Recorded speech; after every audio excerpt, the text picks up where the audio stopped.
Welcome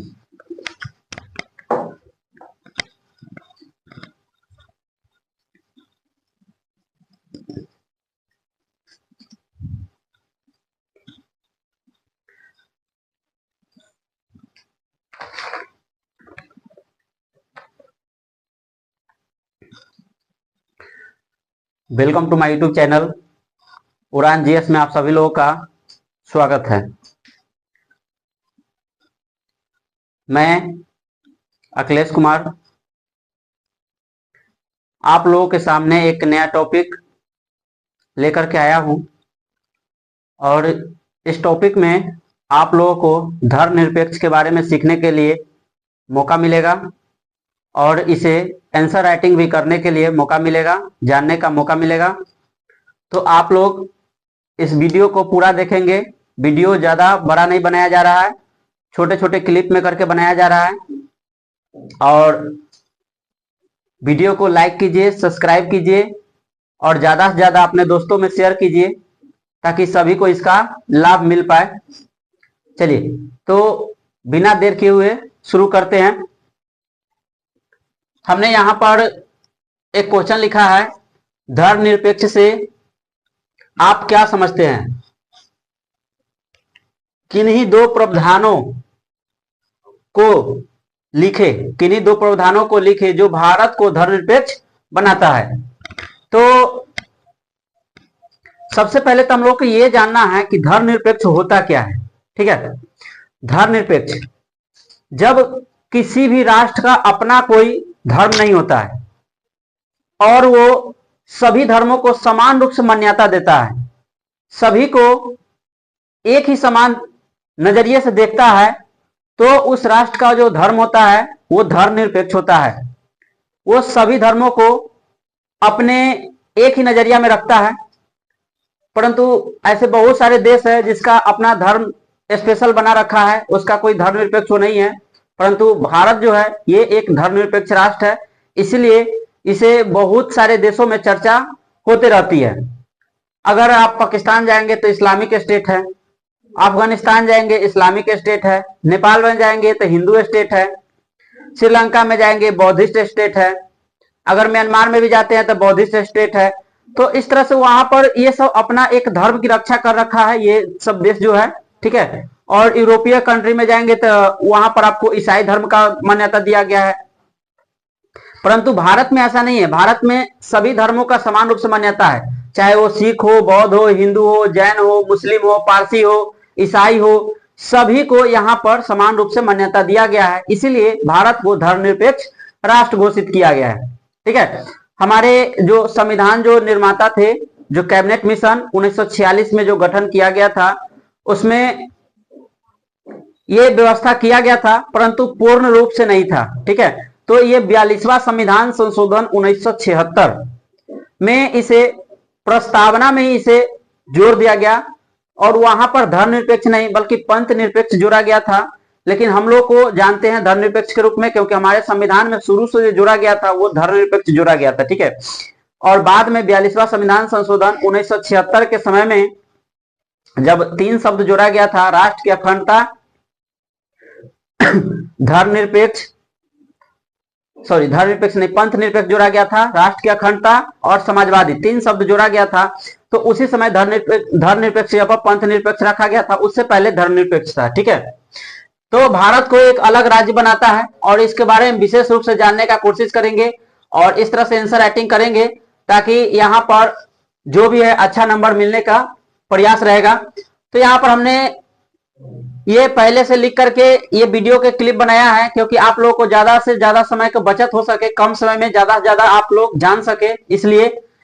तो यहाँ पर देखिए क्या लिखे हम, धर्मनिरपेक्ष का मतलब है कि धर्म और राज्य अलग अलग हो। यानी कि धर्मनिरपेक्ष का मतलब हो गया धर्म अलग है और राज्य अलग। राज्य अलग कहने का मतलब है कि उसमें राजनीतिक से कोई मतलब नहीं है, सरकार के धर्म से कोई मतलब नहीं है, सब अपने अपने धर्म को माने, जो भी व्यक्ति है अपना धर्म को माने, जनता, उससे सरकार को कोई मतलब नहीं है, सभी धर्मों को समान रूप से सरकार मान्यता देती है। अलग हो और सरकार धार्मिक मामले में तटस्थ रहे, सरकार इस मामला में कुछ भी नहीं बोल सकता है। जैसे कभी कभी हो जाता है अपने देश में, राइट हो जाता है जिसको बोलते हैं दंगा, है ना, तो उस परिस्थिति में क्या करता है सरकार, सभी धर्मों को बचाने के लिए सभी जगह पर उस तरह से कर्फ्यू लागू करते हैं, और चाहे कोई धर्म के बीच में लड़ाई झगड़ा हो, दंगा हो, तो उसको बचाने के लिए वो सेना को भेजते हैं और वहां पर उसको रोक लगाते हैं कि आप लोग आपस में धर्म के नाम पर न लड़े, क्योंकि आप सभी लोग क्या है, इंडियन है, यानी कि भारतीय है। तो तटस्थ रखने के लिए कार्य करती है यहाँ पर, ठीक है। तो सरकार यहाँ पर धार्मिक मामले में तटस्थ रहती है। और उसके बाद है भारतीय संविधान में 42वां संविधान संशोधन 1976, जो अभी आप लोगों को बतलाए हैं, धार्मिक शब्द धर्मनिरपेक्ष शब्द प्रस्तावना में अंगीकृत किया गया था। यहां पर धर्मनिरपेक्ष नहीं, सॉरी, यहां पर पंथ निरपेक्ष होगा, ठीक है, यहां पर पंथ निरपेक्ष होगा।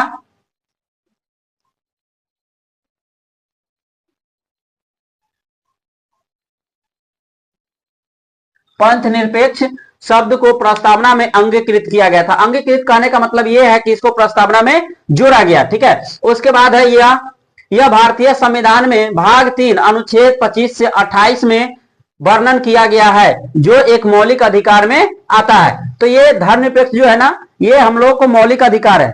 हम लोग अपने धर्म को मानेंगे, अगर कोई किसी प्रकार का अगर इसमें क्षति पहुंचाता है, परेशानी करता है, अगर हमें मानने से इनकार करवाता है, जबरदस्ती हमें दूसरा धर्म अपनाने के लिए कहता है, तो ये मेरा मौलिक अधिकार है। और आप लोगों को पता होगा कि मौलिक अधिकार अगर हनन होता है तो इसमें हम लोग हाई कोर्ट या सुप्रीम कोर्ट है ना, उच्च न्यायालय या उच्चतम न्यायालय में केस दायर करके और अपना हक को मांग सकते हैं वहां से, ठीक है। इसमें सरकार का कोई प्रावधान नहीं रहेगा, तो इसीलिए इसमें कोई भी व्यक्ति इसमें हस्तक्षेप करना अच्छा नहीं मानता है, ठीक है। और इसीलिए वो लोग डरते हैं, सभी लोग अपने अपने धर्म के अपने अपने खुद रक्षा करते हैं और प्रचार प्रसार भी करते हैं, तो उसमें कोई किसी को नहीं रोक लगाता है।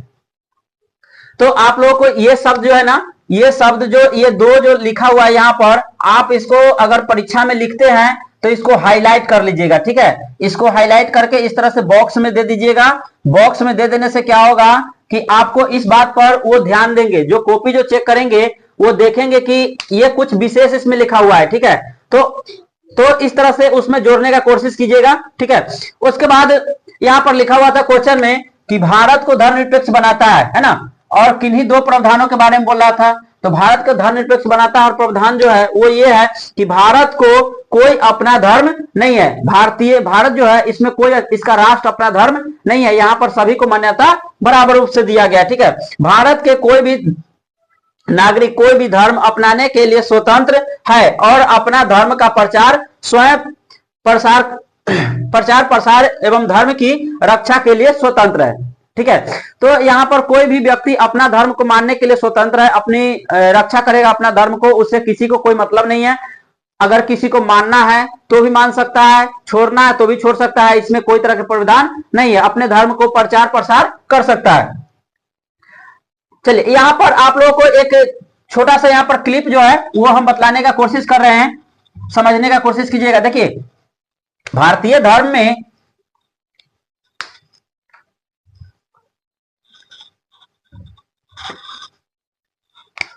भारतीय संविधान में अनुच्छेद 25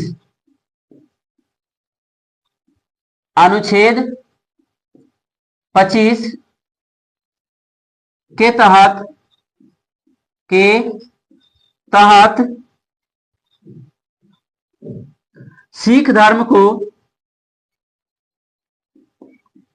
सिख धर्म को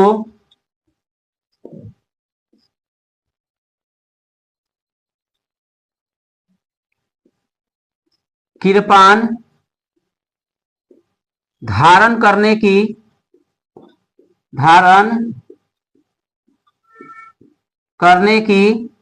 अनुमति देती है।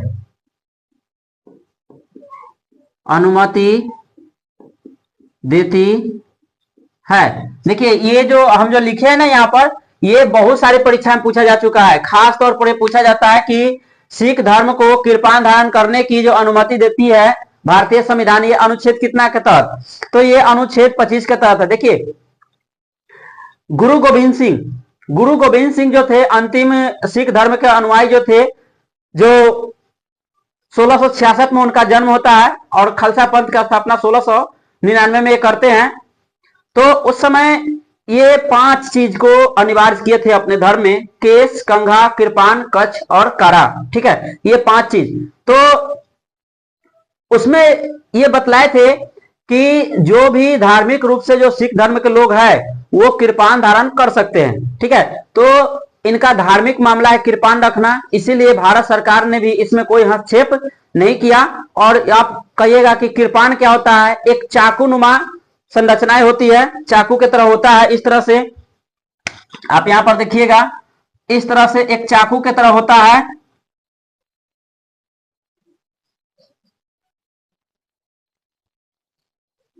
इस तरह से रहता है। आप लोग सिख धर्म के लोगों को देखते होंगे कि कमर में वो ये रखे हुए रहते हैं, तो उनको ये धारण करने की क्षमता है।